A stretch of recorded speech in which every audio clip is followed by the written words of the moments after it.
Hey, time for your life's math and history, and we are going to take a look at half-life problems.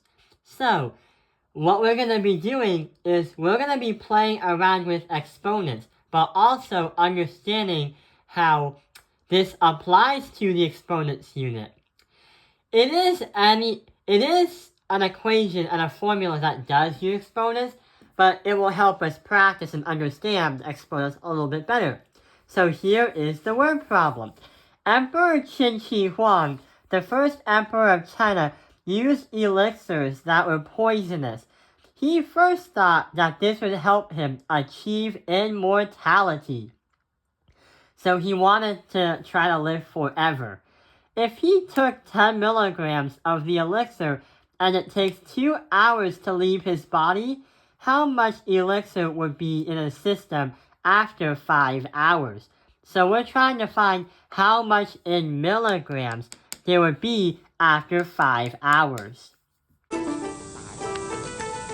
Meanwhile, the emperor takes his first course of mercury pills. If Xu Fu is right, it might help hold back the years until the elixirs can be found.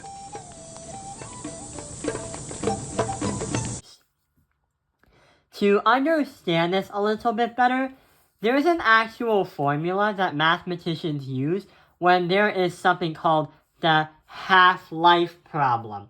And the formula right over here looks like this.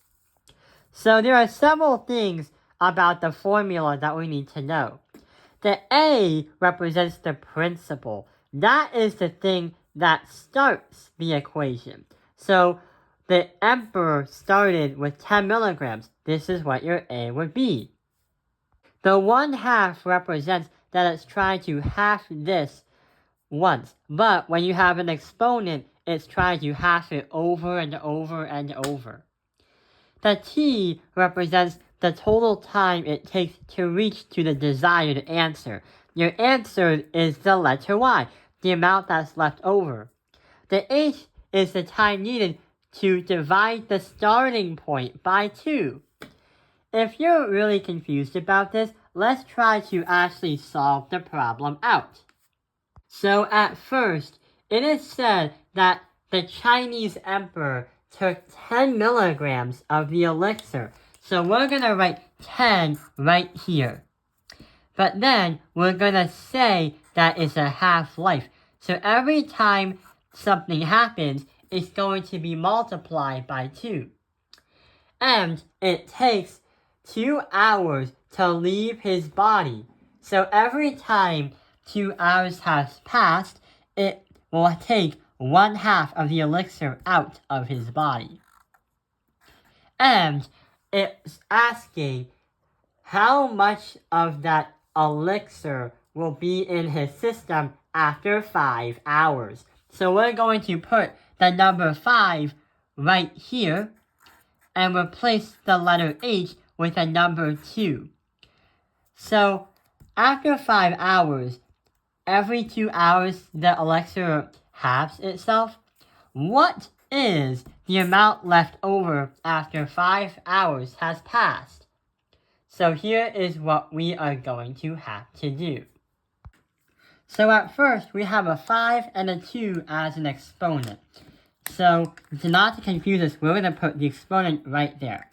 5 divided by 2 is going to be 2.5. So y equals 10 parentheses 1 over 2 and a parentheses 2.5. On a calculator, we have to do 1 over 2 to the power of 2.5. So let's get started. 1 divided by 2 to the power of 2.5. 0.1767. So 0.1767. Then we have to multiply that by 10. And when we do that, when we multiply that by 10, our final answer is 1.767 milligrams left over in Emperor Qin Shi Huang's system. So after 5 hours have passed, after 5 hours have passed, and it takes 2 hours for the elixir to leave his body just once, there will be 1.767 milligrams left over. This can actually apply to real life because doctors and medical professions have to calculate how long for the medicine to stay in your body before it goes out or it runs out and you have to retake it again. Or how long does anesthesia or this or that stays in your body. So yeah, that is an example of where we use exponents in real life. I hope this video has helped you understand about half-life problems. And I also hope that you've learned a little bit of Chinese history. Chinese imperial history. Thank you for watching Taoping Airlines Math Industry. Like and subscribe.